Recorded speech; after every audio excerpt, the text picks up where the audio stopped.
O fio nga fonga fon. Sa ngoro fio te ta. Ya o mane yan fato ese su fasale anga kire mai.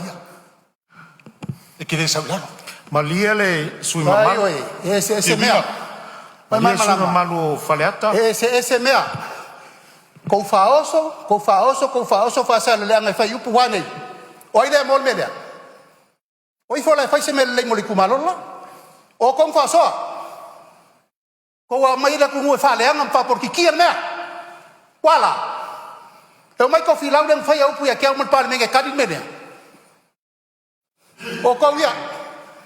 O ko ngin fai mele pekesa. Wala, oi. Oi ko kas kele upu. Na lau sa ngonga fai. Se longa sui le meo soi le life couple mi laudi. Wangi. Can you do it?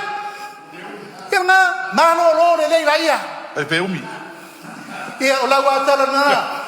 E uma le lang nei e feta vale vale ia ia. Uma. Fio ngale. Uma patina ma lepe mete ai. Bawa sina noa. Ia